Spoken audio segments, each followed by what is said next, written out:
افلاک سے آتا ہے نالوں کا جواب آخر، کرتے ہیں خطاب آخر، اٹھتے ہیں حجاب آخر۔ آوال محبت میں کچھ فرق نہیں ایسا، سوز و تب و تاب اول، سوز و تب و تاب آخر۔ میں تجھ کو بتاتا ہوں تقدیر امم کیا ہے، شمشیر و ثنا اول، طاؤس و رباب آخر۔ پہلے شعر میں اقبال نے ان لوگوں کے لیے خوشخبری سنائی ہے جو کہ راہ خدا میں ہیں۔ وہ کہتے ہیں اگر ابتدا میں کچھ دشواریاں لائق ہیں یا مراقبہ اور ریاضت کا کوئی نتیجہ ظاہر نہیں ہو رہا تو ہرگز مایوس نہ ہونا چاہیے۔ جو لوگ اللہ کے حصول کے لیے جدوجہد کرتے ہیں تو پھر کیا ہوتا ہے، حجابات بھی اٹھ جاتے ہیں، یعنی سالک اپنے مقصد میں کامیاب ہو جاتا ہے۔ قرآن کی آیت کا ترجمہ ہے، اور جو لوگ ہم سے ملنے کی کوشش کرتے ہیں ہم یقیناً ان کو اپنے ملنے کا راستہ دکھا دیتے ہیں۔ میسج یہ ہے کہ آسمان سے عاشق کی آہ و فریاد کا جواب ملنے لگا، اب محبوب باتیں کرتا ہے اور پردے اٹھ رہے ہیں۔ شعر میں اقبال کہہ رہے ہیں عشق کی مختلف حالتوں میں دراصل فرق نہیں ہوتا، ان سب کی کیفیتیں یکساں ہوتی ہیں۔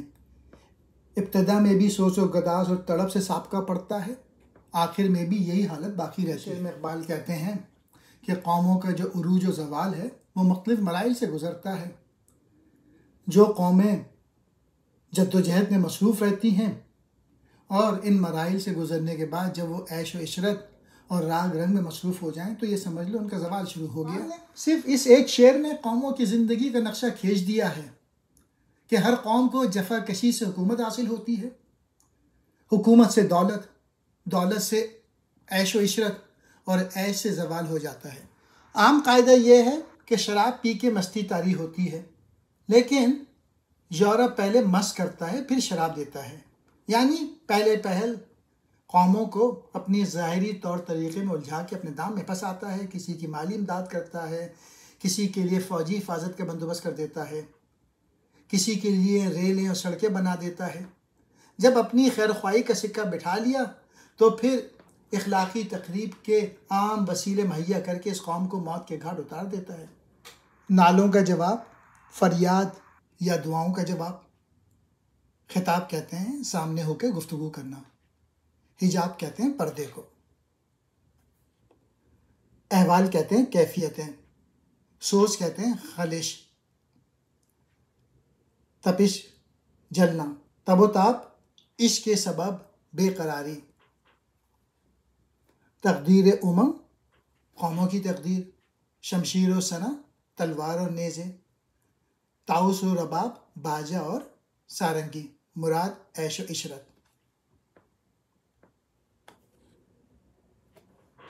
کیا دبدبۂ نادر، کیا شوکت تیموری، ہو جاتے ہیں سب دفتر غر کے میں ناب آخر۔ خلوت کی گھڑی گزری جلوت کی گھڑی آئی، چھٹنے کو ہے بجلی سے آغوش سحاب آخر۔ تھا ضبط بہت مشکل اس سیلے معائنے کا، کہہ ڈالے قلندر نے اسرار کتاب آخر۔ اقبال کہہ رہے ہیں کہ اس دنیا میں نہ کسی فتح کو دوام حاصل ہے نہ اس کی فتوحات کو۔ تیمور کی سلطنت دیوار چین سے لے کر فارس تک وسیع تھی، لیکن آج نہ تیمور ہے نہ اس کی سلطنت، صرف تاریخوں میں تذکرہ باقی ہے۔ محبوب کی خلوت نشینی کا وقت گزر گیا اور اب اس کا عام بز میں بیٹھنے کا وقت آ گیا ہے۔ دوسرے لفظوں میں اب بجلی سے بادل کی آغوش چھٹنے والی ہے۔ یہ گویا ایک قدرتی منظر کی تصویر کشی ہے۔ بجلی جب تک بادل میں رہے یہ اس کی خلوت نشینی ہوگی، اور جب وہ باہر نکل کے چمکتی ہے تو یہ اس کی عام جلوہ گری یا جلوت ہے۔ اور آخری شعر میں اقبال کہہ رہے ہیں کہ معائنے کے اس طوفان کو سینے میں رکھنا بہت مشکل تھا، لہٰذا اس قلندر یعنی علامہ اقبال نے کتاب قرآن کریم کے سب راز کہہ ڈالے۔ مطلب یہ کہ قرآن کریم کے راز اقبال کے سینے میں طوفان کی طرح لہرا رہے تھے، میرے لیے انہیں چھپانا مشکل تھا، چنانچہ میں نے وہ ایک ایک کر کے بیان کر دیے۔ علامہ اقبال کی جو شاعری ہے وہ قرآن سے لی گئی ہے۔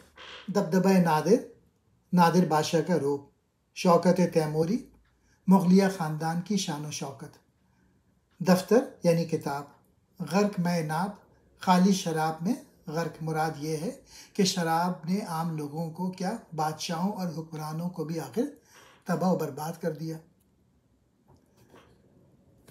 جلوت کہتے ہیں محفل آشکار ہونا، آغوش صحاب، بادل کی گود۔